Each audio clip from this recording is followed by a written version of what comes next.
Alhamdulillahirabbil alamin wassalatu wassalamu ala asrofil anbiya wa mursalin wa ala alihi wa sahbihi ajmain. Asyhadu alla ilaha illallah wa asyhadu anna Muhammadar Rasulullah la nabiyya ba'da. Alhamdulillah teman-teman asisten muda atau dokter muda, ada yang dokter umum kali ya di sini ya selain Hasna ya. Alhamdulillah kita pada malam ini mengkaji salah satu ayat kebesaran Allah ya tentang kelahiran anak manusia ya. Kita kedatangan tamu yang luar biasa ya. Beliau adalah sahabat Umi sendiri. Namanya Dr. Kartini, spesialis kalau SPOG itu apa? Obstetri ginekologi ya. Sebelum kita mulai kajian kita tentang partus normal, mari kita sama-sama mengucapkan basmalah. Bismillahirrahmanirrahim. Yuk sama-sama. Bismillahirrahmanirrahim. Dan hamdalah. Alhamdulillahirabbil alamin.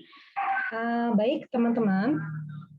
Kalau bisa selama pembelajaran, teman-teman kalau yang bisa videonya dibuka biar Dr. Kartini kesannya nggak nonton nggak ngomong sendirian gitu ya.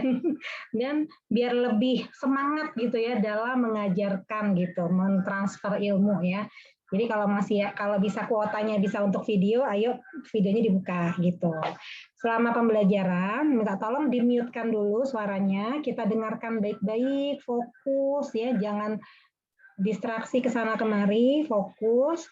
Nah, nanti kalau memang Dr. Kartini bertanya atau dianjurkan untuk berdiskusi, silahkan untuk melakukan tanya jawab atau diskusi ya, teman-teman ya. Dr. Kartini, saya Umi nyapa dulu nih. Dr. Titin, panggilannya Titin ya. Dr. Kartini udah hadir. Sebentar. Kok kameranya nggak bisa ya? Sebentar ya. Oh iya, nggak apa-apa. Sebelum dimulai, nggak apa-apa ya, kita ini dulu aja, pembukaan dulu. Umi mau kita buka dengan itu yuk, dengan mendengarkan ayat Al-Quran yang akan dibacakan oleh Dr. Hasna. Silakan Dr. Hasna.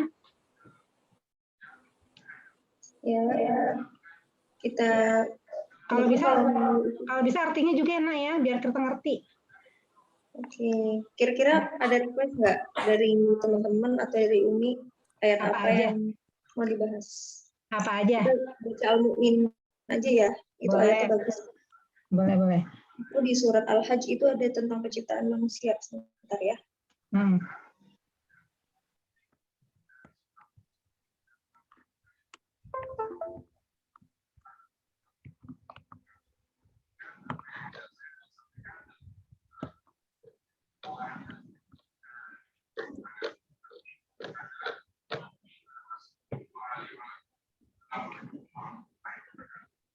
Saya baca surat Al-Hajj ayat 5 ya.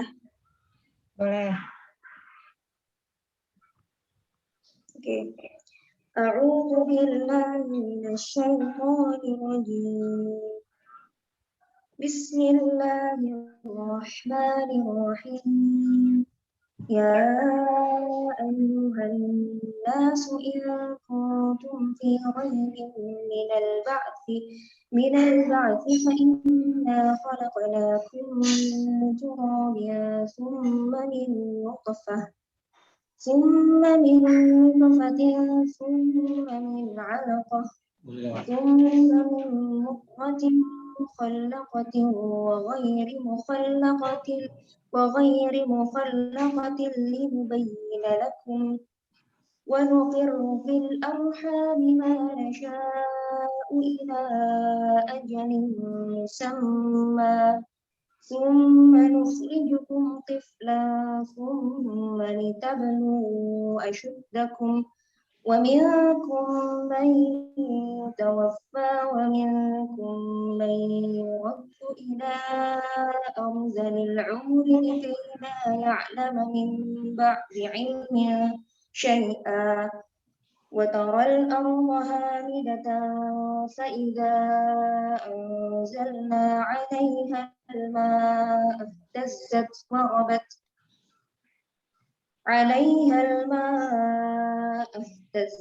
وربت وأنبتت من كل زوج بهيج صدق الله العظيم.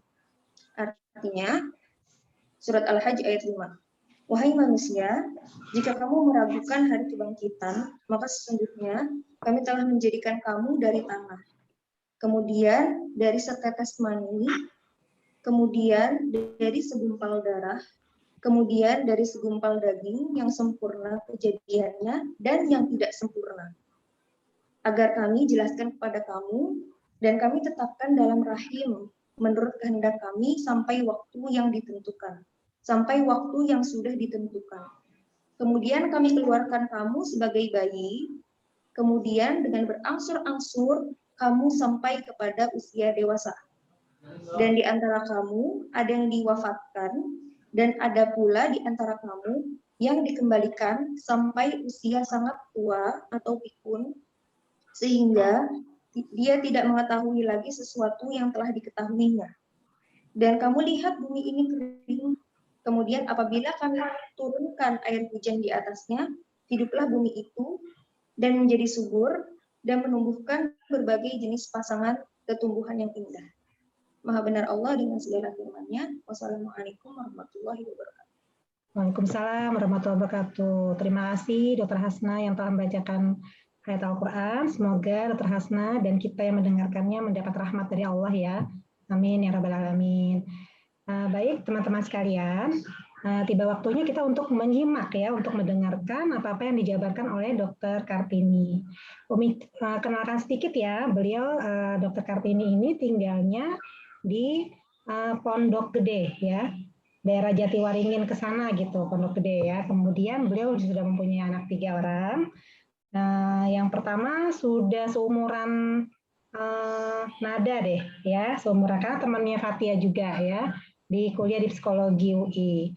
Kemudian beliau kerja di Rumah Sakit Islam Pondokopi ya, dan beliau juga menjadi pengajar tahsin ya dan tahfiz di LPQ Ikro. Jadi beliau juga tahfiz. Apa ya Tin? Beliau juga cuma murid aja. Enggak, udah pengajar loh.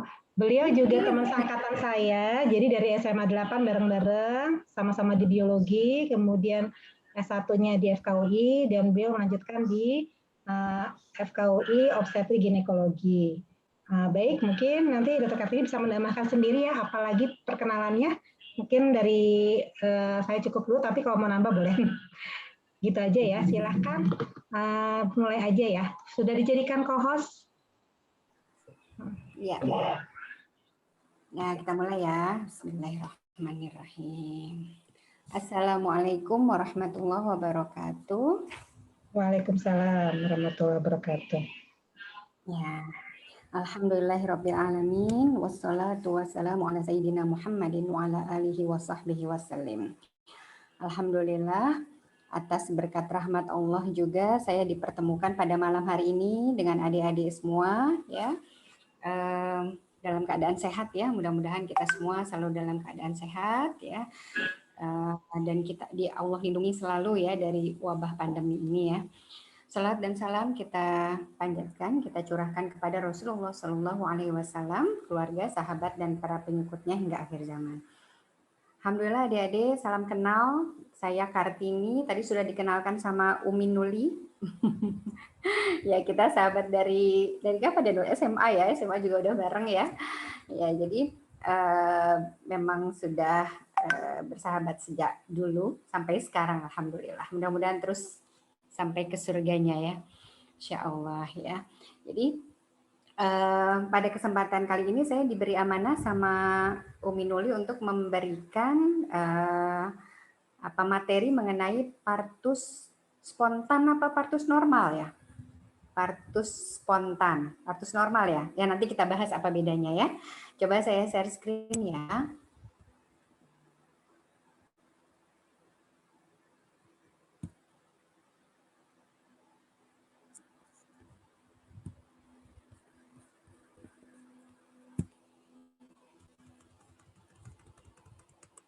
Nah, ya.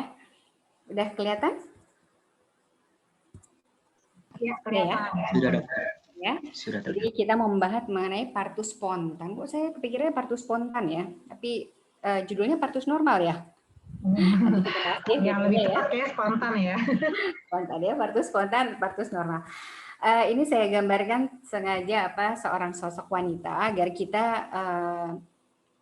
sejak awal sudah memberikan empati gitu ya, maksudnya pada saat melakukan pertolongan partus terhadap pasien, bahwa pasien adalah seorang wanita yang ingin melahirkan satu generasi ya, yang ingin melahirkan anaknya yang nantinya akan menjadi generasi-generasi penerus gitu ya. Jadi menolong suatu persalinan spontan bukan cuma sekedar pekerjaan biasa saja, tapi menurut saya ini adalah pekerjaan yang luar biasa. Karena kita akan menolong melahirkan seseorang yang nantinya akan menjadi generasi penerus ya, penerus kita. Jadi mungkin nanti akan melahirkan orang-orang yang nantinya mungkin akan menjadi presiden, akan menjadi anggota DPR atau akan menjadi ulama gitu ya, akan menjadi profesor gitu. Nah, itu dari tangan bidan atau dokter ya yang menolong persalinannya. Karena itu menolong persalinan ini menurut saya adalah pekerjaan yang luar biasa ya, bukan biasa-biasa saja gitu ya. Karena itu kita juga harus sungguh-sungguh ya, harus memperlihatkan mengikuti berbagai etika-etikanya ya, sehingga kita bisa melahirkan seorang bayi dalam keadaan sehat walafiat ya. Sehat walafiat itu bayinya waktu lahir nangis spontan, Apgar skornya 9-10 ya. Sehat, bugar, nah seperti itu yang kita harapkan. Karena apabila persalinan itu bermasalah, kemudian kita melahirkan bayi yang tidak menangis atau Apgar skornya tidak bagus ya, jelek gitu ya, maka mungkin bayi itu sudah mengalami hipoksia, kurang oksigen di dalam rahim, sehingga akibatnya ketika dilahirkan maka dia akan mengalami defisit neurologis ya, akan mengalami gangguan terus di kemudian harinya pada saat ada delay perkembangan atau bahkan mungkin ada gangguan-gangguan perilaku ya. Karena itu persalinan ini adalah sesuatu yang sangat penting artinya bagi sebuah keluarga ya. Makanya sebuah keluarga kan kalau misalnya mau persalinan tuh biasanya mereka mempersiapkan dengan berbagai persiapan ya. Kemudian ketika lahir mereka bisa mengeluarkan air mata, menangis gitu ya, karena menyambut kelahiran seorang bayi gitu, menyambut bayinya yang nanti akan menjadi generasi-generasi penerus bangsa ini gitu ya. Gitu. Jadi ini adalah satu persalinan satu proses ya yang luar biasa gitu ya. Nah, apa sih partus itu sebenarnya? Partus itu artinya persalinan ya, atau kalau dalam bahasa Inggrisnya disebut labor atau delivery ya, spontaneous delivery atau spontaneous labor. Nanti kalau lihat di textbook gitu ya. Nah, ini adalah suatu proses yang dimulai dari adanya kontraksi uterus yang teratur sampai pelepasan plasenta. Jadi itu adalah satu proses. Partus itu satu proses yang dimulai dari adanya kontraksi uterus yang teratur sampai adanya pelepasan plasenta. Ya. Nah, ini apa nih bedanya? Tadi saya nanya kan partus normal apa partus spontan ya yang mau kita bahas ya. Karena sebenarnya partus normal dan spontan itu berbeda ya. Jadi kalau spontan itu memang lahirnya spontan, jadi tanpa bantuan. Kalau dengan bantuan, lahir per vaginam dengan bantuan bisa dengan forceps, bisa dengan vakum gitu ya. Nah, tapi ini tidak dibantu. Dia partusnya memang spontan, tapi dia nggak normal. Partusnya nggak normal ya, karena misalnya dia ternyata presentasinya bukan kepala. Jadi bisa juga bisa, walaupun dia bukan presentasi kepala, tapi dia bisa juga lahir spontan ya. Jadi misalnya presentasi bokong ya, yang lahir bokongnya duluan, kemudian baru kepalanya, tapi lahirnya spontan. Kita sebutnya sebagai spontan brach dengan manuver namanya brach ya. Kemudian ada juga yang mesti kita induksi, misalnya ada ketuban pecah atau pada pasien-pasien dengan preeklamsia berat, di mana harus dilahirkan ya, harus diterminasi kehamilannya, kemudian kita lakukan induksi. Jadi ini spontan nanti akhirnya setelah kita induksi lahirnya memang spontan, tapi itu bukan partus normal ya. Kemudian pasien-pasien yang misalnya hamilnya lewat bulan, sudah lebih dari 41 minggu, atau yang yang masih di bawah 36 minggu belum aterem atau bahkan mungkin di bawah 28 minggu kita sebutnya partus immaturus ya. Nah, itu juga lahirnya mungkin mudah. Lahirnya spontan, tapi itu bukan normal. Yang disebut dengan partus normal adalah yang benar-benar normal. Semuanya normal. Jadi mulai kehamilannya juga normal, tidak ada kelainan pada ibu gitu ya, ibunya nggak preeklamsi, nggak diabetes ya. Terus kehamilannya ini cukup bulan atau kita sebut aterem. Disebut aterem bila kehamilannya sudah mencapai 37 minggu ya, minimal 37 minggu. Kemudian presentasinya adalah presentasi belakang kepala.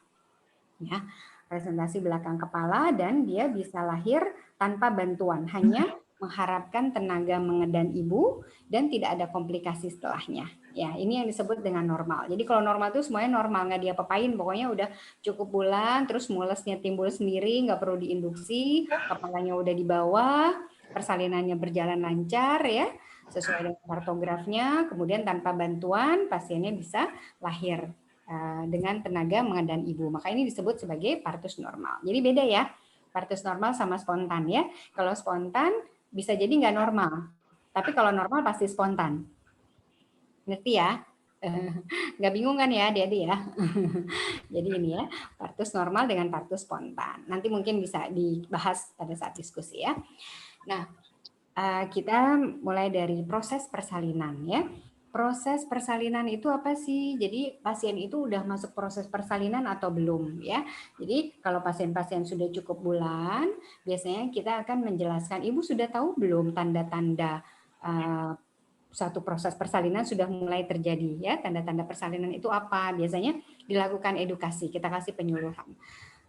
Tanda-tanda persalinan adalah sudah ada mules yang teratur ya Bu, gitu ya. Sudah ada his gitu ya sebenarnya ya, mules yang teratur. Caranya adalah dengan ketika ibu merasa perut tegang atau kencang, ibu lihat jam, kemudian bila rasa perut tegang itu terjadi dalam 1 kali dalam 10 menit dan itu teratur, berarti itu ibu sudah mulai masuk dalam proses persalinan. Kita akan menjelaskan seperti itu. Atau keluar lendir darah ya Bu, gitu ya. Keluar lendir darah itu sebenarnya sebagai tanda bahwa serviksnya sudah mulai melunak dan sudah mulai terbuka ya. Ya, jadi tanda-tanda seorang wanita sudah masuk proses persalinan atau kita sebut juga infartu ya, adalah adanya kontraksi uterus yang teratur atau sudah ada his ya, kita bilangnya kontraksi uterus yang teratur itu kita sebutnya sebagai his. His ini adalah kontraksi yang terjadi dalam 10 menit 1 kali. Jadi kalau misalnya dia masih dalam 20 menit ada 1 kali, kita belum bilang his dan itu belum bilang kontraksi yang teratur. Disebut kontraksi teratur ketika dalam 10 menit minimal sudah ada 1 kali ya. Kontraksi uterus yang teratur yang membuat penipisan dan pendataran serviks. Jadi kontraksi yang udah teratur dan sudah membuat serviksnya jadi tipis, datar, mulai melunak, mulai membuka. Itu kita sebut sebagai infartu ya. Mungkin adik-adik nanti ini udah internship ya? Udah selesai semua internship? Belum, ada yang belum. Ada yang masuk kelas ya. Nah, misalnya nanti adik-adik internship nih di mana gitu ya, di daerah atau di mana, kemudian adik-adik mau lapor nih sama dokternya, sama dokter SPOG-nya gitu ya. Misalnya ada pasien datang, dok, lapor ada pasien gravida 3, para 2, hamil 38 minggu dengan PEB gitu ya. Nanti dokternya akan tanya, infartu enggak? Nah, kita harus tahu nih, ya sebagai dokter umum harus tahu bahwa udah infartu atau belum ya gitu. Nah, infartu itu tandanya 2 ya. Ada his dan ada pembukaan serviks. Jadi ada kontraksi uterus yang teratur, tadi minimal 1 kali dalam 10 menit dan ada pembukaan serviks, penipisan pendataran ya. Gitu. Jadi kita lihat ketika lihat pasiennya datang udah meringis-meringis, berarti udah ada his tuh. Biasanya kalau meringis-meringis hisnya udah mulai kuat. Nah, kemudian kita lakukan pemeriksaan dalam. Ketika pemeriksaan dalam udah mulai ada nih seujung jari gitu ya, atau udah menipis gitu. Nah, bilang sama dokternya, udah infartu dok. Gitu. Nanti dokternya nanya, kalau pembukaan berapa gitu. Pembukaannya baru 1 cm. Sudah ada hisnya dok 2 kali dalam 10 menit, 25 sampai 30 detik gitu ya. Dokternya seneng tuh kalau dilaporin kayak gitu ya. Pinter ini berarti ya dokter umumnya gitu ya, sudah tahu infartu atau belum. Karena itu penting banget. Ketika pasien itu preeklamsi dan sudah infartu, maka persalinannya bisa persalinan normal, tapi persalinan dengan pervaginam ya. Tapi ketika misalnya ada pembukaannya masih belum infartu, belum ada pembukaan, kemudian belum ada HIS, mungkin dokternya akan memikirkan untuk SC aja gitu ya, agar supaya persalinannya lebih cepat gitu ya. Nah, kemudian bagaimana sih caranya menilai HIS ya? Menilai HIS ini susah-susah gampang. Sebenarnya sih mudah kalau kita sering berlatih ya. Jadi adik-adik kalau tertarik obsgyn gitu ya, baiknya kalau nanti internship sering-sering tuh main ke kamar bersalin ya, deket-deket sama bidannya, belajar sama bidannya, ada pasien yang sedang proses persalinan, deketi, kemudian pegang perutnya, belajar yang namanya HIS yang mana sih Bu gitu ya.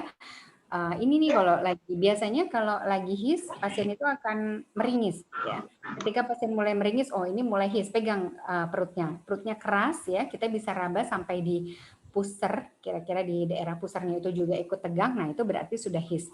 Mulai dihitung berapa lama, lihat jam, berapa detik ya. Di situ biasanya kalau sudah dalam keadaan HIS yang pembukaannya sudah fase aktif, biasanya sekitar 35 sampai 45 detik. Kalau masih fase laten biasanya masih 10 sampai 30 detik gitu ya. Jadi kita lihat tuh berapa detik. Nanti habis itu dia relaksasi lagi, perutnya lembek lagi ya. Nanti ketika udah mulai kayak meringis lagi kita pegang lagi gitu ya. Jadi tangan diletakkan di perut ibu ya selama minimal ya 20 sampai 30 menit gitu ya. Nanti kita bisa tahu nih mana yang HIS, mana yang bukan. Ya, sebenarnya menilai HIS itu bisa dengan palpasi saja. Tapi bila memang mempunyai alat, ada CTG tahu ya, kardiotokografi, maka itu bisa juga kita menilai HIS-nya. Jadi kardiotoko. Jadi yang dinilai kardio, denyut jantung janin, dan tokonya. Toko itu adalah kekuatan dari uterusnya, kontraksinya. Ya, nanti ada grafiknya, kardiotokografi ya. Gitu. Terus yang dinilai lagi ketika sudah infartu selain HIS-nya adalah serviksnya, pembukaannya ya. Serviksnya kita nilai nih sudah pembukaan berapa ya. Biasanya memang kekurangannya sekarang adalah dokter umum memang kurang dalam ini ya, dalam kasus-kasus kebidanan ya.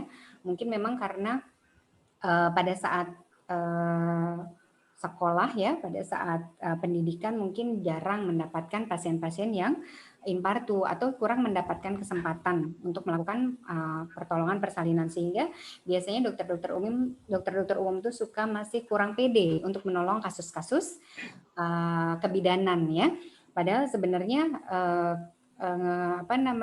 kalau kita memang tertarik ke arah kebidanan, kita bisa belajar gitu ya, nanti lama-lama akhirnya terbiasa gitu ya, misalnya belajar melakukan pemeriksaan dalam gitu, minta izin sebenarnya sama dokternya, sama bidannya, boleh kalau kita mau belajar dilakukan pemeriksaan dalam, kemudian kita nilai skor pelvic namanya ya. Nah, skor pelvic ini ada skornya, namanya Bishop score, mungkin adik-adik sudah pernah tahu ya. Ini adalah sistem scoring untuk menilai kematangan serviks. Jadi serviks itu bisa matang, bisa nggak matang. Ketika serviksnya sudah matang, berarti dia sudah siap untuk proses persalinan selanjutnya. Jadi biasanya kalau sudah matang, maka tidak lama lagi maka dia akan lahir. Tapi bila belum matang, masih lama tuh biasanya ya. Nah, untuk menilai kematangan serviks, kita pakai skor ini, skor Bishop yang paling terkenal ya. Skornya itu yang dinilai sama seperti kita menilai sama seperti kita melakukan pemeriksaan dalam ya. Kalau kita menilai pemeriksaan dalam itu pertama ketika tangan kita masuk ya, yang kita nilai adalah posisi dari serviksnya. Masih di belakang kah? Sudah di tengah atau sudah ke arah depan? Jadi ketika melakukan pemeriksaan dalam, masukkan tangan ya, satu jari dulu ya. Nah, untuk melakukan pemeriksaan dalam ini saya ada pesan ya buat adik-adik bahwa pemeriksaan dalam itu tidak nyaman untuk pasien. Jadi menimbulkan rasa nyeri ya. Dan intensitas nyerinya tiap orang beda-beda ya. Ada yang merasakan nyeri hebat bahkan sampai dia nggak mau tuh diperiksa dalam ya. Ada juga yang biasa-biasa aja, ada yang nyeri-nyeri sedikit tapi memang tidak nyaman. Tidak nyaman dan ada rasa nyeri. Karena itu ketika kita ingin melakukan pemeriksaan dalam, maka kita harus melihat kondisi psikis dari pasien dulu. Ya, jangan pokoknya yang penting harus periksa sekarang nih sesuai jamnya. Pokoknya harus periksa, nggak boleh nggak gitu ya. Ya kalau saya nggak seperti itu. Kalau saya melihat udah siap belum untuk periksa dalam? Kalau belum ya udah, ibu mau diperiksanya kapan? Boleh, silahkan gitu ya. Jadi pasien tuh merasa nyaman gitu ya. Nah, nanti dulu deh dok, saya itu dulu ke kamar mandi dulu ya, silahkan gitu ya misalnya. Atau ada juga pasien saya yang sampai pembukaan lengkap tidak mau diperiksa dalam. Ada. Pokoknya sih nggak mau diperiksa dalam katanya. Nanti pokoknya tiba-tiba ntar mau lahir aja. Ya boleh, ya udah nggak apa-apa gitu. Nggak periksa dalam juga nggak apa-apa. Asal kita yakin bahwa persalinannya ini aman ya. Misalnya kondisi janinnya aman, ibunya aman gitu. Itu nggak apa-apa. Jadi dilihat kondisi pasiennya ya, jangan dipaksakan gitu karena memang menimbulkan rasa nyeri. Gitu. Jadi kita minta izin ketika ibunya sudah siap Bu, kita lakukan pemeriksaan dalam, baru kita lakukan pemeriksaan dengan pertama masukkan satu tangan. Nah, ketika tangannya masuk kemudian tidak menemukan apapun ya, jadi harusnya kalau serviks itu kan dia bulat ya. Ada bulatan yang kita ketemu bulatan ya. Tapi ketika kita tidak ketemu apa-apa, berarti mungkin arahnya masih ke belakang. Arahkan jari kita ke belakang, ke arah posterior ya. Mungkin dia masih ke arah belakang. Jadi dalam keadaan sebelum infartu dia di arah belakang. Nanti ketika sudah masuk proses persalinan dia akan terus ke depan ya, ke tengah, kemudian dia akan ke depan. Kalau kita periksa dalam langsung ketemu bulatannya, langsung ketemu, nah itu berarti dia udah arah anterior, udah arah depan, berarti skornya udah 2 ya. Skornya 2 nih, kita lihat di sini ya. Skornya 2. Kemudian setelah itu kita periksa kaku nggak ya, apa lunak, apa sedang-sedang aja gitu ya. Kalau udah lunak-lunak, nah ini berarti skornya udah 2. Nah, itu berarti udah 4 nih, skornya 2 tambah 2 4 ya. Disebut matang ketika skornya 5 ke atas. Disebut belum matang, skornya 5 ke bawah ya. Nah, kemudian setelah kita lunak, nah kita baru raba. Udah tipis apa masih tebal ya serviksnya, kita lihat dari pendatarannya. Ini pendatarannya. Jadi serviks itu tebalnya 3 cm, nanti ada gambarnya, kita bisa lihat. Ketika dia sudah mulai mendatar, ya, mendatarnya sudah sampai lebih dari 80% nih, biasanya tebalnya udah tinggal setengah sampai 1 cm, ya. Ketika 70% mungkin sekitar 1 sentian lah tebalnya ya. Udah mulai tipis nih. Kemudian ketika kita raba sudah tipis, masukkan lagi tangan. Pembukaannya berapa ya?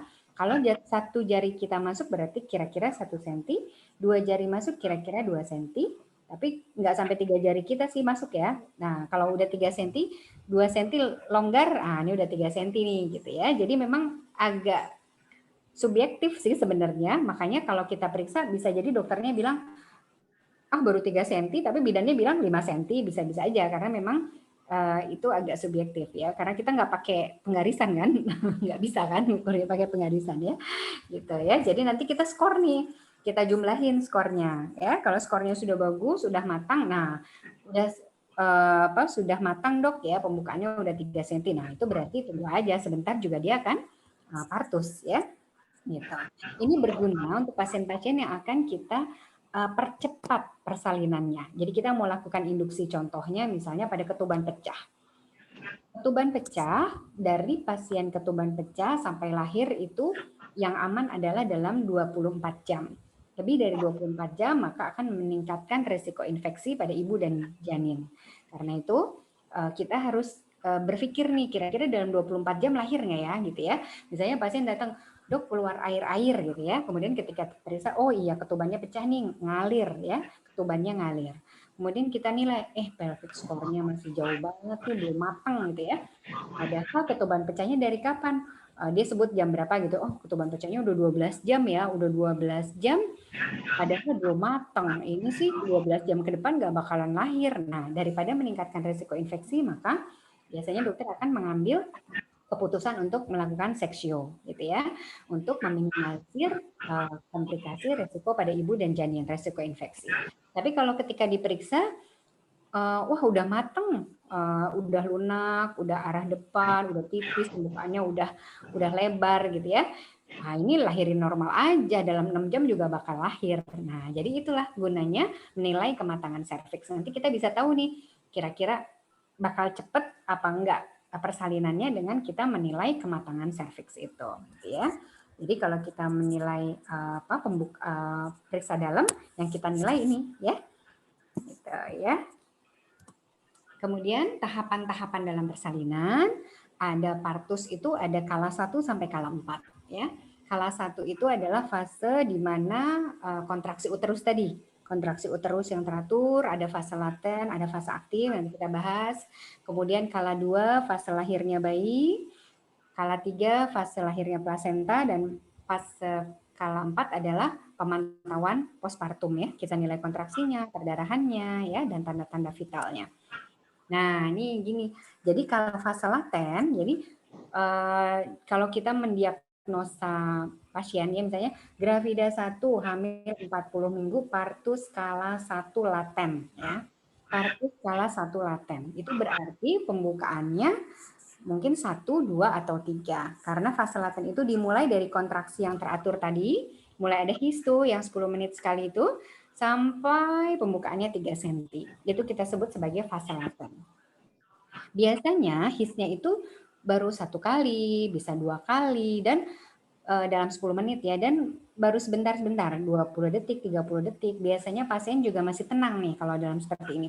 Pasiennya masih tenang, masih bisa kita ajak untuk komunikasi. Nah, pada saat seperti itu kita bisa melakukan edukasi ya. Ibu nanti kalau persalinan cara mengedannya seperti ini tuh masih bisa kita kasih tahu. Tapi ketika udah kesakitan pasiennya biasanya udah susah untuk diedukasi ya. Gitu ya. Nah, ini kita bisa lihat adik-adik gambarnya. Ini kan bayi ya. Ini serviks. Tuh. Yang disebut tebal tuh ini. Nah, ini tebalnya, ini masih 3 cm ini tebalnya. Jadi dari kita ketemu ujung serviks sampai kita ketemu bagian dalamnya. Nah, sampai kita ketemu bagian dalamnya, sampai ketemu selaput ketuban di sini ya. Nih, di sini tebalnya 3 cm ini seperti ini. Di gambar B lebih jelas. Ini tebalnya masih 3 cm nih, masih tebal. Nah, di gambar C, ini ketebalannya sudah mulai tipis nih. Ini sekitar 1 cm. Tuh ya. Di gambar D udah tinggal setengah cm. Udah tipis banget. Ini yang disebut dengan penipisan tadi, effacement tadi ya. Nah, jadi biasanya dokternya nanya, udah tebel apa, masih tebel apa udah tipis gitu ya. Dok 1 cm dok, 1 cm-nya tebel apa tipis? Nah, karena dokternya bilang kalau tipis berarti dia harus siap-siap nih ke rumah sakit. Kalau tebel masih lama gitu ya, masih bisa pergi kondangan dulu dokternya. Bercanda ya dek. Jadi dilihat nih tebel apa tipis ya. Kemudian ini pembukaannya ini nih yang dinilai nih ya. Kalau ini biasanya baru 1 sentian. Kalau ini udah berapa senti nih? Mungkin 3 senti ya di gambar C. Ini di gambar D udah sekitar 6 atau 8 senti. Nah, seperti itu. Jadi ketika tangan kita masuk nih ke sini ke vagina, kita raba ya pembukaannya berapa ya. Kemudian kita bisa juga menilai nanti station dari kepalanya sudah ada di mana. Sudah di HOT 1, HOT 2, HOT 3 ya, ada stationnya ya. Gitu, ya. Nah, yang namanya fase laten ini ada yang menyebut kalau sudah lebih dari 20 jam pada anak pertama berarti udah prolong, udah lama gitu ya. Ada juga yang berpendapat bahwa pada fase laten ini tidak ada yang disebut prolong. Jadi mau sampai sehari, 2 hari, 3 hari, bahkan mungkin ada yang seminggu nih bukaan 1 terus, tidak masalah selama kondisi janin dan ibu baik-baik saja ya. Jadi tidak ada tindakan juga misalnya, wah latennya udah kelamaan nih harus kita induksi. Enggak, kalau dia enggak ada ketuban pecah, enggak ada penyulit, maka tidak dilakukan apapun, kita tunggu saja ya. Gitu ya. Nah, kalau fase aktif dimulai dari pembukaan 4 cm sampai pembukaan lengkap. Ya, pembukaan lengkap 10 cm dan kita udah mulai sering nih, udah mulai banyak, udah 3 kali, 4 kali, 5 kali dalam 10 detik ya. Dan lamanya juga udah mulai kuat. Kita pegang tangan kita, taruh di perut ibu tuh udah sampai setengah menit, masih ada nih hisnya ya. Masih keras, masih tegang. Nah, itu berarti dia sudah mulai ada kuat hisnya, sudah Sudah cukup ya, sudah mulai. Biasanya di situ kalau HIS-nya sudah mulai 40 detik, 45 detik, bukaannya pasti sudah besar. Ya, nih, seperti ini nih. Ini penebalan yang tadi ya. Effacementnya masih 0%, masih tebal, masih 3 cm. Ini yang ini sudah mulai 50%, ini sekitar 1-2 cm. Ini udah tipis, udah 100%. Nah, ini bukaannya nanti lama-lama makin besar. Tadinya kan cuma segini, makin besar ya, sampai pembukaan lengkap. Ya, seperti itu ya, Adik-adik ya. Nah, pada fase aktif kita wajib memantau dengan partograf ya. Jadi nanti adik-adik bisa belajar sama dokter atau bidan ketika internship gitu misalnya ya, atau ketika sudah jadi dokter umum juga nggak apa-apa, berlatih memakai partograf ya. Berarti partograf itu seperti apa? Seperti ini ya. Jadi ada 2 lembar ya. Lembar yang pertama ini untuk grafik yang kita isi ya. Partograf ini gunanya untuk memantau kemajuan persalinan. Jadi kita bisa tahu nih fase aktifnya boleh kita tunggu sampai kapan, ya? Karena kalau kita nggak pakai partograf, nanti kita jadi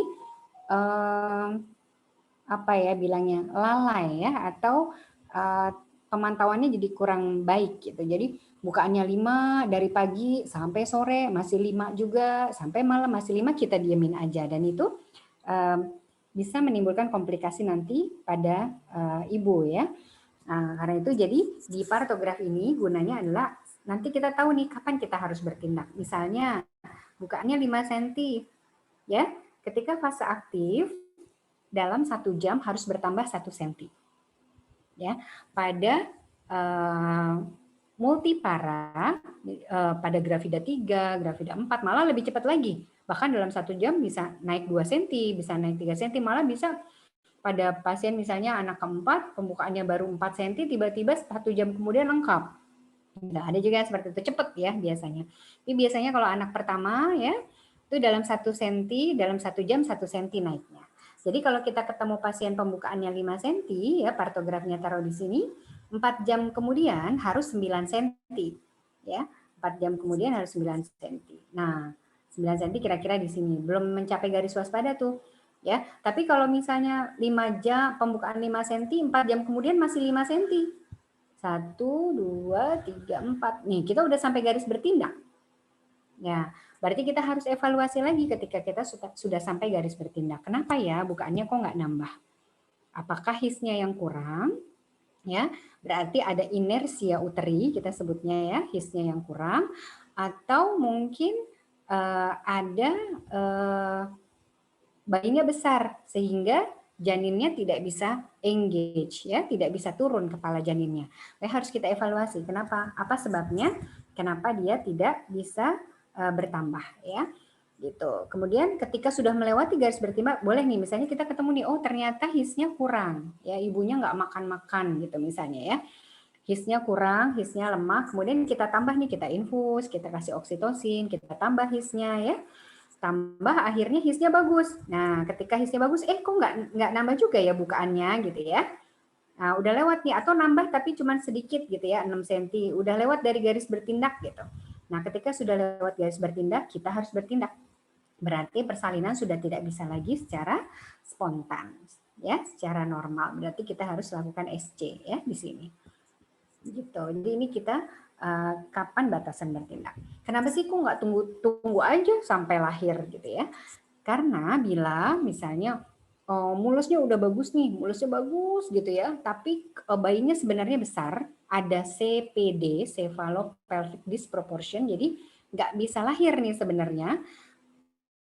Tapi apa namanya, ini namanya partus percobaan gitu ya, ada CPD, ada cephalopelvic disproportion, ketidaksesuaian panggulnya lebih sempit, kepalanya lebih besar, sebenarnya nggak bisa lahir gitu, tapi mulusnya bagus banget ya, bagus, akhirnya segmen bawah rahimnya itu tipis gitu ya, setiap mulus dia kan akan menipis segmen bawah rahimnya, kalau kelamaan maka bisa terjadi ruptur uteri ya, jadi rahimnya bisa robek. Ya, mungkin adik-adik pernah ketemu kasus di mana rahimnya robek, itu biasanya kontraksinya bagus banget, tapi dia nggak bisa lahir juga, ya. Dan itu tidak terdeteksi oleh tenaga penolong persalinannya, ya, dianggap biasa-biasa saja, padahal itu HIS-nya udah bagus banget gitu ya. nggak lahir-lahir, akhirnya lama-lama tipis-tipis dan kemudian terjadi ruptur uteri. Ruptur uteri itu menimbulkan mengancam jiwa ibu dan janin. Jadi bisa dua-duanya tidak selamat ya. Karena ketika robek, plasentanya lepas, janinnya meninggal. Kemudian kalau kita tidak cepat mendiagnosis bahwa ini ruptur, tiba-tiba ibunya sudah pingsan dan mungkin ibunya bisa tidak tertolong ya. Jadi itu suatu kegawatan obstetrik yang sangat sangat momok gitu ya kalau buat orang-orang yang berkecimpung di bidang kebidanan ya, gitu ya. Jadi seperti itu. Jadi memang nggak boleh ditunggu-tunggu aja gitu. Jadi kita harus tahu nih kapan sih pasien itu harus kita tindak, kapan masih aman, gitu ya. Ya, kemudian ini proses persalinannya ya, Adik-adik. Jadi proses persalinannya ya. Proses persalinan itu pertama membutuhkan kepala janin harus turun dulu ya. Ada kepala janin yang nggak bisa turun, dia masih floating aja nih, masih di atas PAP gitu ya. Nah itu harus kita evaluasi nih ada CPD atau tidak ya. Ketika dia sudah engage, disebut engage atau engagement adalah ketika kepala ini sudah mencapai spina ischiadica, sudah stage 0 kita bilangnya ya, atau Hodge 3 ya. Ada stage, ada Hodge ya. Nah, itu berarti dia sudah engage ya. Ketika sudah stage 0 atau Hodge 3 sudah engage, mana sih ini? Nah, ya. Nah, dia akan mengalami penurunan. Ya, kemudian dia akan ya, ini ya. Nah, dia akan turun ke dasar panggul. Ketika sudah turun ke dasar panggul, dia sudah mentok tuh di dasar panggul karena diameternya ini kita bisa lihat di sini ya, nih diameter anteroposteriornya itu lebih kecil ya. Jadi ketika dia baru engage ya, masih di spina, dia posisi sutura sagittalisnya masih melintang seperti ini gambarnya ya. Ketika sutura sagittalisnya melintang, dia nggak bisa lewat lagi karena diameter anteroposteriornya lebih kecil ya, jadi nggak sesuai gitu ya dengan sumbu panggulnya dengan posisi kepalanya. Karena itu dia akan harus melakukan internal rotation ya. Jadi subhanallah ya, ini memang proses persalinan ini memang benar-benar tanda-tanda kebesaran Allah ya. Kita bisa lihat dari rahim yang kecil ya, rahim itu kan kecil banget ya, sebenarnya cuma sebesar telur puyuh, bisa besar ya, dan nggak kenapa-kenapa ya, bisa sampai bayi, kadang-kadang bayi kembar juga bisa ada di dalam rahim gitu ya, karena Allah sudah bilang bahwa rahim itu kuat ya, terdiri dari 3 lapisan ya, kuat. Dan kemudian proses persalinan itu sendiri juga, kok bisa ya kepala bayi yang besar itu bisa lahir, bisa lewat di vagina, itu sudah merupakan salah satu tanda-tanda kebesaran Allah ya. Jadi sumbu panggulnya itu pun sudah diatur sedemikian rupa sehingga dia tuh harus fleksi dulu janinnya harus fleksi dulu, jadi dagunya ke bawah ya, kemudian dia harus berputar, mengalami internal rotation. Dia berputar dulu nih supaya sutura sagittalisnya jadi lama-lama jadi seperti ini, nggak memanjang lagi tapi jadi gini, melintang ya, di diameter anteroposterior gitu ya. Kemudian ketika dia sudah mengalami putaran paksi dalam, namanya internal rotation, sudah komplit, nah baru dia nanti ekstensi lagi kepalanya, bisa ekstensi kepalanya dan kemudian akan keluar ya. Ketika kepala sudah keluar, maka dia akan mengalami external rotation, rotasi eksternal, bahunya akan berputar. Biasanya kita bisa ngelihat tuh pas kepalanya udah lahir, nanti dia kayak muter sendiri gitu, bahunya putar sendiri ya, atau bisa kita bantu berputar sesuai dengan sumbunya, ntar berputar, kemudian baru kita lahirkan bahu atas dan kemudian kita tarik lagi, baru lahir bahu yang bawah ya, seperti itu, bahu atas, bahu bawah. Jadi kira-kira seperti itu kalau partus spontan ya adik-adik ya. Mungkin kalau kita mau bahas kelainan-kelainannya banyak ya, tapi mungkin waktunya kalau malam-malam ini kurang barangkali ya. Nah, bagaimana sih caranya menolong persalinan normal ya? Pastinya adik-adik pingin ya biar supaya bisa terampil. Nah, ini ada beberapa langkah. Sebenarnya sih nggak susah ya adik-adik, ada checklistnya, nanti bisa belajar sendiri ya. Yang penting sering lihat ya, sering lihat. Kalau sudah sering lihat nanti lama-lama udah biasa aja tuh persiapannya. Jadi memang harus sering main ke kamar bersalin ya sebaiknya. kalau memang mau terampil dalam melakukan asuhan persalinan normal. Dan ini juga ada pelatihannya sebenarnya. APN itu ada pelatihannya, ada standarisasinya, ada sertifikatnya. Jadi seorang bidan pun harus punya sertifikat APN untuk bisa menolong persalinan normal ya. Nah, dimulai dari ada tanda-tanda kala 2. Kapan sih kita tahu bahwa oh udah mulai kala 2 nih pasiennya? Ada doran, teknus, perjol, vulka. Ada dorongan meneran, tekanan pada anus, perineum menonjol, dan vulvanya terbuka. Jadi kita kalaupun pasiennya nggak diperiksa dalam, nanti ketika ngeden kita lihat udah menonjol tuh perineumnya gitu ya. Oh berarti sudah kala 2, ibunya udah boleh mulai ngeden nih gitu ya. Gue siapin alat-alatnya semuanya gitu ya. Kemudian kita pimpin persalinannya. Nah, di sini kita juga membutuhkan empati yang sangat besar terhadap seorang wanita yang ingin melahirkan ya. Karena wanita yang ingin melahirkan itu biasanya mereka cemas.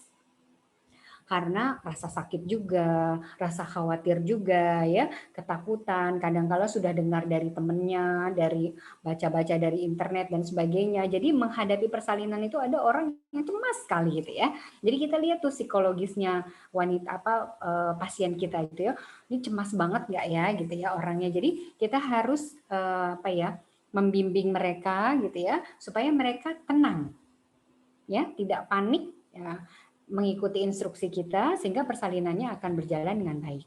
Ketika ibunya gelisah gitu ya, ketika dia melahirkan bayinya mengangkat bokongnya, maka robekannya bisa banyak. Nah, terus kita jahitnya capek deh jadinya ya gitu ya. Tapi kalau pasiennya tenang, kita bisa ajak komunikasi, maka mungkin nanti robekannya cuma sedikit, kita jahitnya juga nggak susah gitu ya. Jadi perlu kita lihat psikologis dari pasien. Karena memang kalau pembukaannya sudah mulai 6, 7, 8 sudah lengkap, itu pasti sakitnya luar biasa ya. Umi Nuli udah pernah ngerasain kan ya. Jadi udah nyebut-nyebut Allahu Akbar gitu ya, tapi tetap ya kesakitan juga, gelisah juga gitu ya. Jadi itu empati itu harus kita tumbuhkan ya. Jadi adik-adik mungkin ketika menolong persalinan belum pernah melahirkan gitu ya, tapi ingat bahwa melahirkan itu adalah suatu proses yang menimbulkan kecemasan bagi seorang wanita. Jadi kita harus bimbing mereka agar mereka tenang, mereka tidak panik gitu ya. Nggak boleh marah-marah gitu ya, nggak boleh bilang Ibu ikutin instruksi saya dong, nggak boleh jangan seperti itu gitu, nggak boleh seperti itu, nggak boleh membentak, tidak boleh memarahi seorang ibu gitu ya, karena mereka akan tambah stres lagi dan mereka akan ingat itu suatu kejadian yang trauma menurut mereka. Ada orang yang trauma partus normal sampai ketika kehamilan berikutnya nggak mau lagi partus normal. Karena apa? Karena suasana yang terjadi pada saat persalinan itu membuat dia jadi trauma berat gitu ya. Tapi ketika dia persalinannya nyaman, tenang, dia akan ingat terus gitu, dan dia akan balik lagi ke kita. Enak banget lahiran sama dokter itu, dokternya lembut, tenang, sabar gitu ya. Jadi pasien tuh akan senang dan dia akan mengikuti instruksi kita, dan biasanya semuanya akan berjalan dengan baik-baik saja. Tapi kalau pasiennya udah gelisah, nah biasanya suka terjadi komplikasi-komplikasi gitu ya. Jadi kita harus mengasah empati kita ya adik-adik ya saat menolong persalinan ya, karena emang sakit banget ya. Makanya ketika sudah lahir biasanya haru ya, pasiennya bisa menangis, suaminya bisa menangis gitu ya, karena dia seperti sudah baru melakukan satu kejadian luar biasa dalam hidupnya ya. Persalinan ini adalah satu kejadian luar biasa, tadi saya bilang di pertama ya gitu ya. Jadi siapkan alat-alatnya semua, kemudian tenangkan pasiennya, ajarkan pasiennya untuk mengedan, posisi mengedan ya. Kemudian ibu ikuti instruksi saya ya. Kenapa ibu harus mengedan pada saat mules? Karena pada saat mules kalau ibu ngedan, kepala bayi akan turun. Tapi kalau ibu tidak mules, ibu ngedan nggak akan turun gitu ya. Jadi pelan-pelan dikasih tahu sehingga dia akan mengikuti instruksi kita dan semua akan berjalan dengan baik ya. Jadi seperti itu tadi. Nanti kita suruh ngeden ya, pelan-pelan. Nanti akan keluar tadi kan internal rotasi. Jadi kita nanti bisa periksa tadinya suturannya waktu kita periksa ubun-ubunnya masih melintang, nanti ubun-ubunnya jadi sudah ke depan gitu ya. Sudah anteroposterior gitu. Nah, itu berarti dia udah putaran paksi dalam. Terus kita suruh dia ngeden lagi, nanti lama-lama dia kan ekstensi kan akan mulai keluar ya. Suruh ngeden lagi, nanti baru kita tarik ya, sangga susur, kita keluarkan dari kepalanya, kita pegang diameter biparietalnya, kemudian kita tarik ke bawah, kita keluarkan bahu atas, dan kita tarik ke atas, kita keluarkan bahu belakangnya. Lahir deh gitu ya. Alhamdulillah ya. Seperti itu ya. Jangan lupa membaca doa bersyukur ya ketika sudah lahir ya. Karena memang semua ini terjadi atas izin Allah ya, semuanya ya. Jadi memang harus banyak berdoa ya. Jadi ketika menolong persalinan juga bimbing ibu untuk banyak berdoa ya, daripada ibunya teriak-teriak, mendingan ibunya hasbunallah wa ni'mal wakil, ni'mal maula wa ni'man nasir gitu ya. Jadi pertolongan itu hanya dari Allah gitu ya. Jadi kita benar-benar berserah diri bahwa berdoa semuanya agar Allah menolong persalinannya, nggak ada komplikasi, semua beres gitu ya. Nah, seperti itu. Ya, jadi ada 60 langkah nih adik-adik. Nah, nanti ada checklistnya ya. Kemudian partus skala 3 sekarang ya. Partus skala 3 itu ketika sudah lahir nih bayinya, udah lahir bayinya, kita mau melahirkan plasentanya. Ya, ini juga bagian yang memegang peranan penting juga, karena apabila skala 3 tidak dimanajemen dengan baik, maka bisa terjadi perdarahan postpartum ya. Gitu. Jadi ini partus skala 3 intinya sih sebenarnya ada 2 aja ya. Peregangan tali pusat terkendali. Jadi tali pusatnya kita pegang ya, diklem, kemudian kita pegang, kita tarik, kemudian tangan kita satu memegang fundus. Gunanya buat apa sih? Supaya kita yakin fundusnya itu nggak ikut ketarik ya. Jadi kalau misalnya kita tarik aja tapi tangan kita nggak ada di fundus, kita nggak main asal tarik aja ya. Ketika tidak ada kontraksi, maka ini rahimnya bisa kebalik. Kita tarik, rahimnya bisa kebalik, rahimnya bisa keluar. Disebut sebagai inversio uteri. Kalau inversio uteri itu biasanya nanti kita ngebaliknya lagi susah dan biasanya akan terjadi perdarahan postpartum, HPP. Habis itu nanti kita jadi panik ya. Nah, jadi perlu peregangan tali pusat terkendali. Jadi kita regangkan, kemudian tangan ditaruh di atas dan kita berikan oksitosin IM untuk membuat kontraksi. Jadi kapan kita tarik sebenarnya ketika dia kontraksi. Ketika kontraksi kita tarik dia keluar itu. Tapi kalau dia belum berkontraksi lembek, kita tarik juga nggak bakal keluar. Yang biasanya kita sebut dengan retentio placenta, itu biasanya nggak ada kontraksi tuh. Misalnya nih, pasien partus lama ya, atau yang induksi kelamaan, atau ada infeksi intrauterin akibat ketuban pecah. Biasanya dia nggak kontraksi. Jadi rahim itu setelah lahir bayi, harusnya dia berkontraksi. Ketika berkontraksi, maka plasentanya akan lepas.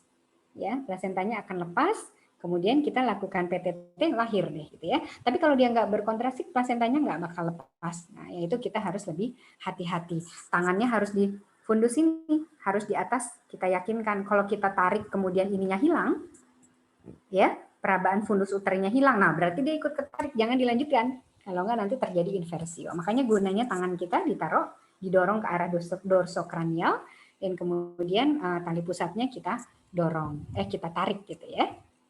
Seperti itu ya.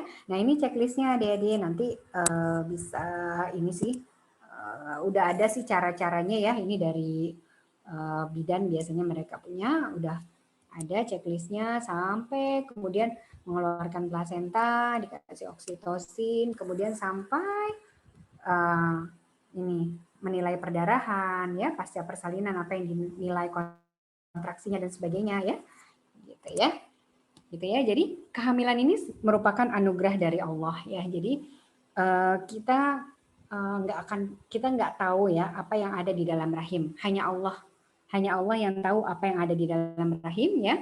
Allahu ya'lamu tahmilu kullu untha. Allah mengetahui apa yang dikandung oleh setiap perempuan, apa yang kurang sempurna dan apa yang bertambah dalam rahimnya. Ya, jadi kadang-kadang ada yang kita anggap kayaknya baik-baik aja nih ya selama kita lakukan ANC gitu ya. Ternyata ketika lahir ternyata bayinya ada kelainan gitu ya. Misalnya ternyata sindrom Down, atau ternyata tangannya ada jarinya ada 6 gitu ya, atau misalnya ada bibir sumbing gitu ya. Mungkin tidak bisa terdeteksi oleh manusia, tapi Allah tahu apa yang ada. Hanya Allah yang tahu apa yang ada di dalam rahim ya. Karena itulah makanya kita juga sebagai manusia mangan tidak boleh sombong gitu ya, maksudnya menganggap bahwa ibu bakal lahir kok ini insya Allah gampang, bayinya baik-baik semuanya gitu ya. Tapi kita harus bahwa semuanya itu adalah sudah Allah atur, sudah segala sesuatunya ada ukurannya di sisi Allah gitu ya, sudah Allah udah ada kadarnya, sudah Allah tentukan gitu. Nah, karena itu kita biasanya akan sampaikan kepada ibunya banyak berdoa, mudah-mudahan semuanya Allah mudahkan persalinannya, mudah-mudahan bayinya semuanya baik-baik saja, sehat, tidak ada kelainan gitu ya. Kadang misalnya ada kelainan jantung gitu ya, nggak ketahuan gitu ya. Memang Allah, kehamilannya adalah anugerah dari Allah ya, dan hanya Allah yang tahu apa yang ada di dalam rahim ya, apa yang kurang sempurna atau ada yang bertambah gitu ya. Ada di surat Ar-Ra'd ayat 8. Dan ini juga yang tadi dibacakan oleh siapa tadi namanya? Hasna ya. Ya, surat Al-Hajj ayat 5 ya. Jadi ini proses dari kehidupan manusia itu ya. Jadi awalnya diciptakan dari tanah, kemudian setetes mani, kemudian segumpal darah ya, kemudian segumpal daging. Jadi waktu segumpal darah ini kita sebutnya embrio ya, atau disebutnya sebagai alaqoh ya. Kemudian segumpal daging, mudghah ya. Mudghah itu mudigah, atau mudigah itu apa ya, janin lah, kita udah bilang sebagai ya mudigah ya. Kalau awalnya kan masih embrio lebih kecil lagi, ini mudigah ya. Ini mudghatan alaqatan wa ghairu ya, ini jadi ada yang sempurna dan ada yang tidak sempurna ya. Ya, kemudian agar kami jelaskan kepada kamu dan kami tetapkan dalam rahim menurut kehendak kami sampai waktu yang ditentukan. Jadi Allah sudah bilang bahwa memang Allah yang menentukan. Makanya ada orang-orang yang udah hamilnya cukup bulan, udah sampai 40 minggu, udah lebih seminggu, udah lebih dari 2 minggu kok nggak lahir-lahir ya gitu ya. Karena memang Allah yang sudah menetapkan. Allah kehendaki ditetapkan di dalam rahim sampai waktu yang sudah ditentukan. Kemudian kami keluarkan kamu sebagai bayi ya. Tsumma nukhrijukum tifla. Tifla artinya bayi ya. Kemudian kita sebagai bayi ya, kemudian akhirnya berangsur-angsur kita sampai dewasa, kemudian ada yang Allah wafatkan dan ada yang Allah kembalikan ke usia yang sangat tua atau pikun gitu ya. Jadi proses-proses penciptaan manusia ini jelas sudah ada di dalam Al-Qur'an dari beribu abad yang lalu ya, ratusan abad yang lalu ya mungkin ya. Jadi seperti itu ya. Nah, dan kita lihat bahwa pasien-pasien yang sedang partus ini adalah mereka sedang beribadah dalam rangka ibadah kepada Allah untuk melahirkan satu generasi yang nantinya akan menjadi generasi-generasi soleh ya, generasi-generasi yang bertakwa ya, yang nantinya akan memakmurkan bumi ini ya. Jadi karena itulah ketika wanita yang melahirkan kemudian meninggal gitu ya karena komplikasi dan sebagainya, maka Allah tetapkan pahala syahid ya. Jadi karena itu ini adalah suatu ibadah yang besar yang luar biasa, karena itu kita menolongnya juga harus dengan sepenuh hati ya, dengan penuh empati gitu ya, dan menjaga sebaik-baiknya agar supaya wanita yang kita tolong aman, jangan sampai perdarahan, jangan sampai ada komplikasi-komplikasi yang lain gitu ya. Ya, tapi kalaupun Allah takdirkan ternyata bahwa kita sudah berusaha semaksimal mungkin tapi kemudian meninggal, maka Allah tetapkan pahala syahid ya. Jadi hadis dari Abdullah bin Busr radhiyallahu an bahwa Rasulullah Shallallahu alaihi wasallam bersabda, orang yang terbunuh di jalan Allah fisabilillah adalah syahid, orang yang mati karena wabah adalah syahid, orang yang mati karena penyakit perut adalah syahid, dan wanita yang mati karena melahirkan adalah syahid ya. Seperti itu ya, adik-adik ya, pahalanya besar sekali wanita yang sedang partus ini gitu ya. Dan yang terakhir, jangan lupa ketika kita menolong persalinan, ketika bayi lahir maka kita doakan ya, karena ketika persalinan itu katanya banyak gangguan dari jin-jin gitu ya, katanya yang melihat proses persalinan itu. Karena itu harus kita berdoa ya, kita bacakan doa u'idzuka bikalimatillahi tammati min kulli syaithanin wa hammatin wa min kulli ainin lamah. Aku mohon perlindungan untukmu bayi yang baru lahir dengan kalimat-kalimat Allah yang sempurna dari kejahatan syaitan, binatang-binatang berbisa, dan dari kejahatan yang menakutkan. Itu aja adik-adik, alhamdulillahirrahmanirrahim yang bisa saya sampaikan. Sudah jam 9 ya, mungkin nanti kita sambung dengan diskusi ya. Oke, terima kasih terkait ini atas jabarannya luar biasa ya. Nah, teman-teman kita udah paham dan sudah tahu tentang bagaimana partus spontan dan partus normal ya tadi ya. Sekarang gimana? Ada yang mau tanya nggak? Karisa atau siapa nih? Yang mau nanya silahkan ya. Langsung aja raise hand atau mau lewat chat juga boleh. Ada yang pernah nolong partus? Udah pernah nolong partus? Udah pernah, Des? Udah pernah? Desi udah lah ya. Udah ya, Desi? Udah pernah. Udah pernah. Gimana ininya apa? Keseruannya. Pengalamannya gimana? Dulu internship sih dok, waktu internship. Kalau sekarang lebih banyak, kalau di rumah sakit lebih banyak resusitasi bayinya dok. Biasanya persalinannya langsung ditolong sama bidan atau SPOG-nya langsung dok. Terus nanti baru dipanggil ya untuk resusitasi bayi ya. Iya dok. Makanya kalau misalnya ada waktu, kalau Desi tertarik ke bidanan, bilang sama bidannya nanti jangan panggil saya pas udah lahir ya, dari sebelumnya saya mau lihat gitu. Jadi itu terbiasa. Kalau lagi pasien yang nggak banyak sih Des ya. Gitu. Gimana nolong partus susah, gampang? Mendebarkan dok. Mendebarkan ya. Mendebarkan karena jarang menolong persalinannya dok.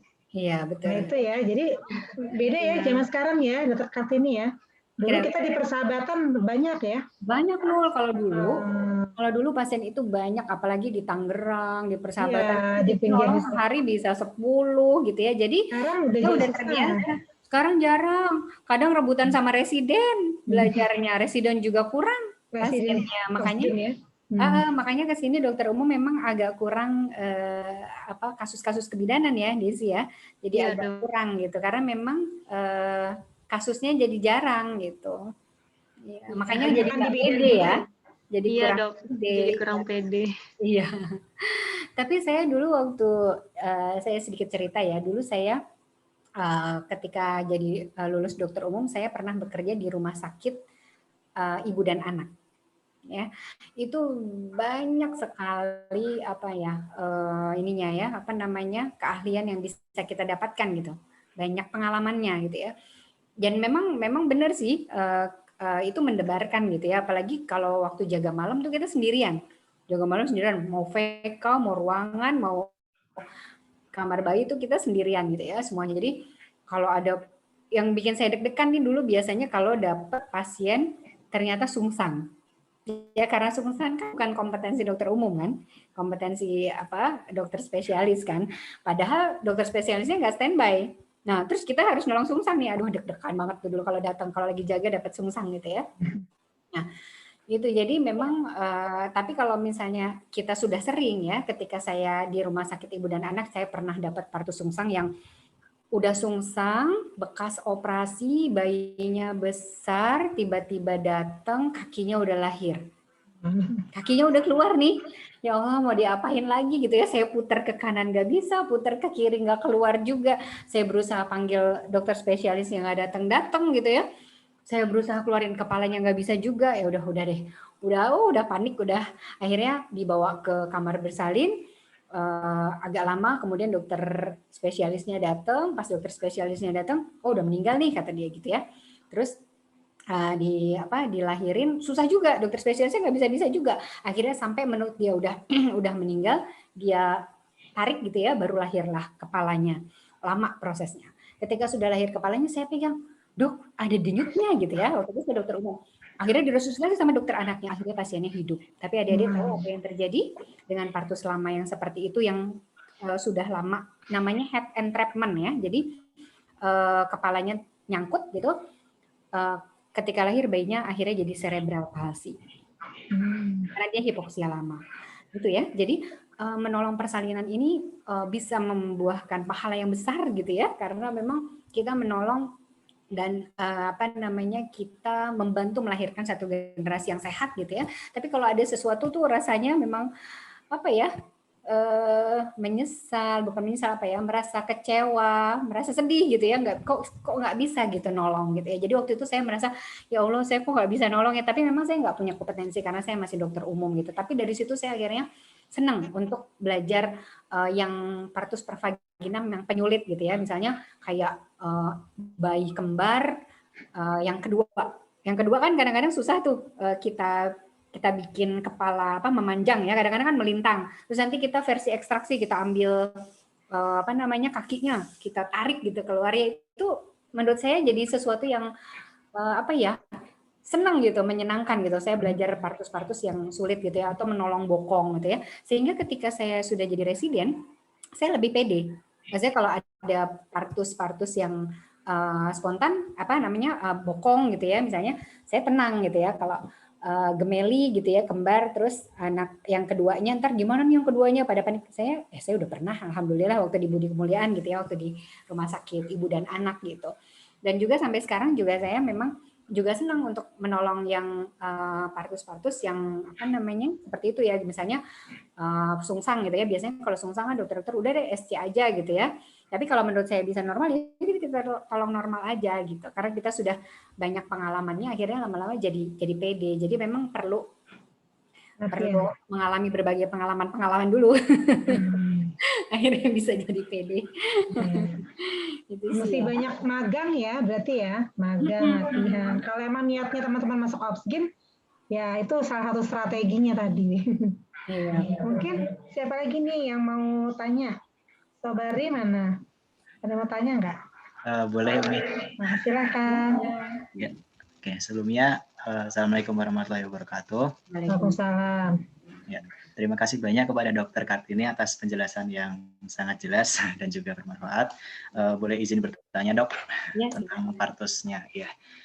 Sebelumnya saya pernah membaca, Dok, yang tentang distosia bahu, yaitu adalah kegawat daruratan obstetri, Dok. Nah, itu ketika saya baca itu saya masih bingung, Dok, untuk penanganan yang McRoberts-nya itu bagaimana, Dok, ya. Kemudian apabila kita menemukan ternyata dengan McRoberts itu tidak bisa lahir, tuh kira-kira penanganan lebih lanjutnya apa ya, Dok, ya, yang untuk biar selamat ya. Terima kasih banyak, Dokter. Wassalamualaikum warahmatullahi wabarakatuh. Ya, pertanyaannya ya, Sobat ya. Jadi distosia bahu itu memang salah satu kegawat daruratan obstetri ya. Itu biasanya terjadi pada bayi-bayi yang besar ya. Jadi kalau kita ngelihat pasien TFU-nya sudah besar gitu ya, misalnya udah TFU-nya lebih dari 35 atau kita raba-raba gitu ya, kayaknya wah ini bisa 38, lebih dari 3,5 gitu ya, atau 4 kilo gitu, padahal dia pembukaannya udah besar gitu ya, kayaknya udah mau lahir. Hati-hati distosia bahu, kita sudah mulai antisipasi ya. Jadi kalau saya biasanya kalau bayi-bayi besar gitu, saya sudah mulai antisipasi bed persalinannya itu saya lepas. Jadi kan biasanya kalau menolong persalinan kan dia pakai tempat tidur yang biasa ya. Tapi ketika dia saya menduga mungkin ini akan distosia bahu karena besar, maka saya minta buka tuh bed setengahnya. Jadi dia posisinya bokongnya sudah di pinggir tempat tidur. Gunanya buat apa? Untuk manuver McRoberts. Jadi ketika misalnya saya pernah tuh dapat ini TBJ-nya kok dapatnya 41 ya. Tapi kok kayaknya kalau dari palpasinya kok kayaknya nggak besar, tapi kok USG-nya dapatnya 41 gitu, 4100. Udah siap-siap aja deh kalau nanti terjadi distosia bahu. Jadi dilepas bednya. Nah, jadi penolong sudah siap-siap. Tanda-tanda distosia bahu adalah adanya turtleneck. Ya, jadi ketika kepala bayinya lahir, ya, ketika kepala bayi lahir, bayi itu kayak kejepit. Turtleneck itu kan kayak kura-kura keluar dari rumahnya, gitu ya. Jadi kayak kejepit gitu ya. Nah, ketika sudah ada tanda turtleneck dan kemudian kita coba tarik ke bawah, tarik kan biasanya kita kan akan tarik ke bawah ya. Tarik ke bawah, makanya kenapa bednya itu dibuka supaya bokongnya ada di pinggir, kita akan manuver ke bawahnya lebih kuat lagi. Nah, ketika kita nggak bisa juga, maka mulai kita melakukan manuver McRoberts itu. McRoberts 70% dari distosia bahu bisa ditangani dengan McRoberts. Jadi tenang aja, 70% bisa ditangani dengan McRoberts ya. Jadi caranya kakinya difleksikan ke atas gitu ya. Jadi kaki ibunya lurus ke atas. Lurus kan biasanya dia nekuk kan. di dengkul. Nah, ini di dengkulnya dia lurus-lurus ke atas gitu. Kita dekatkan kaki ibunya sampai ke dekat perutnya. Ketika itu sumbu dari jalan lahirnya akan lebih besar, maka dia akan bisa lahir.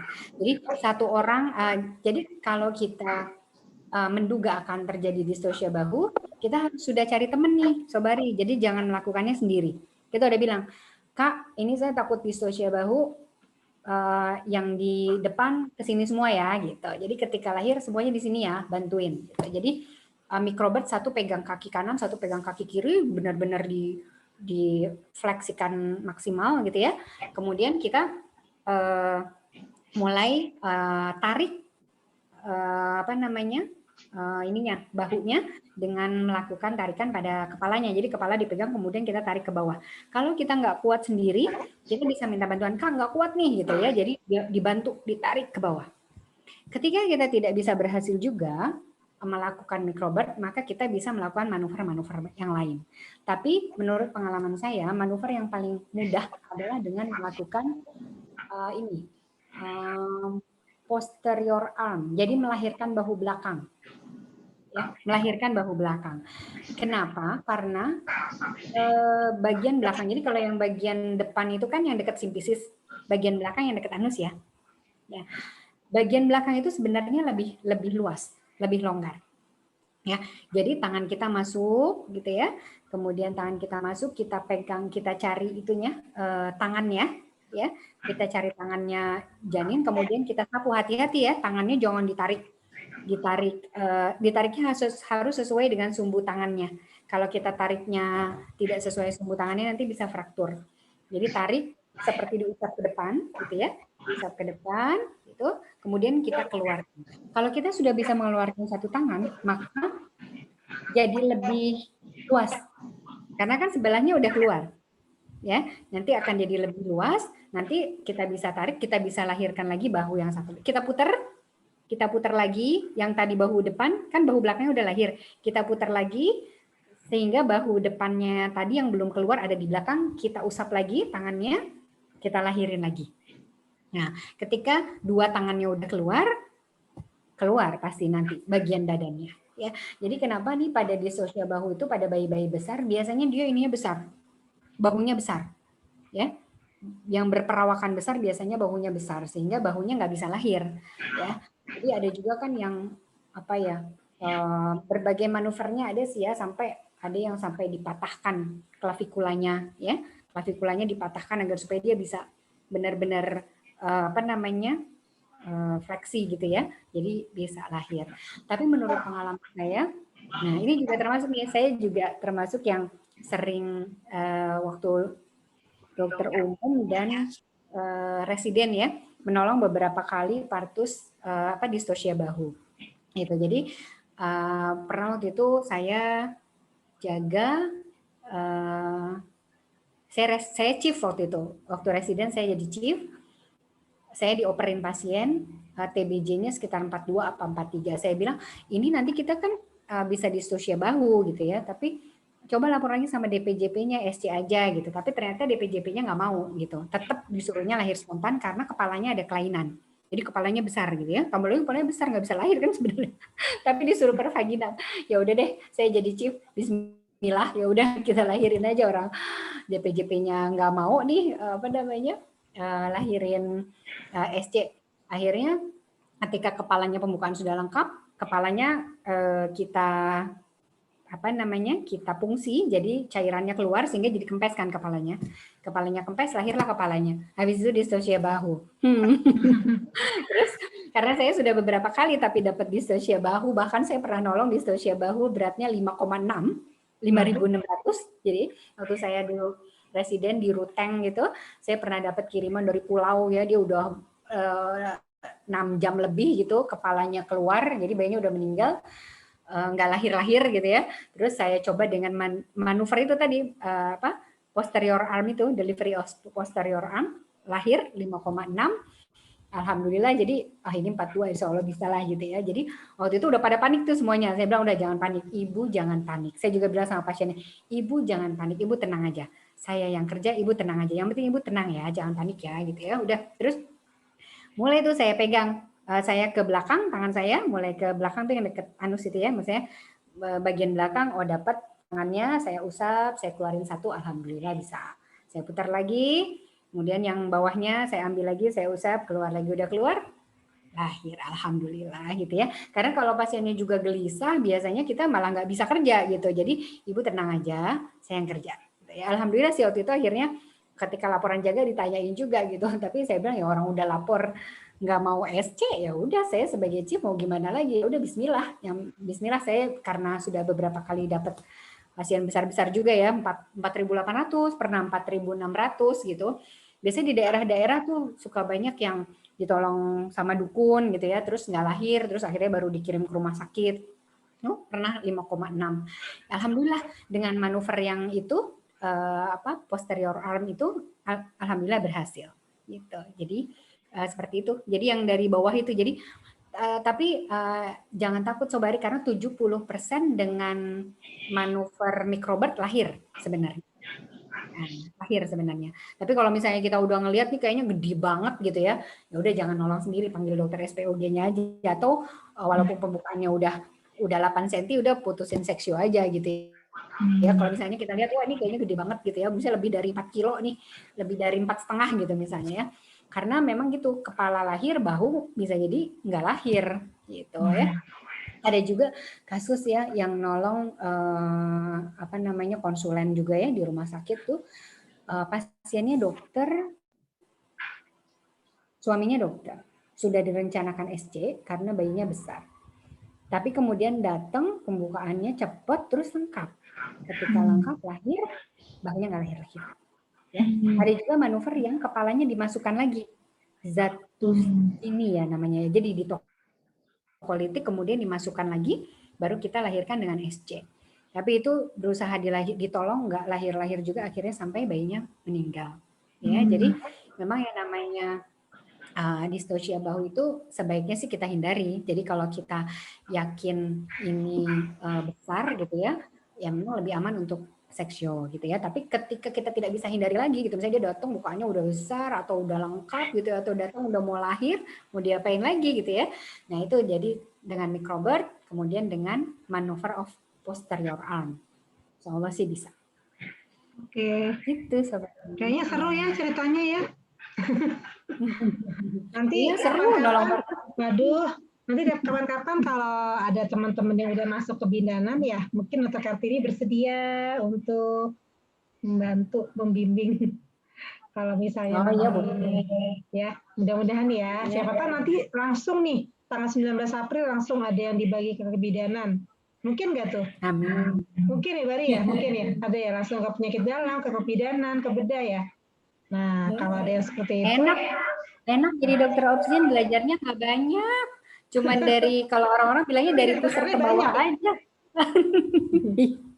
Kalau nuli, kalau penyakit dalam kan dari ujung rambut sampai ujung kaki semua dipelajari. Kalau oksigen cuma segitu doang. Tapi deg-degannya lebih banyak ya, deg-degannya.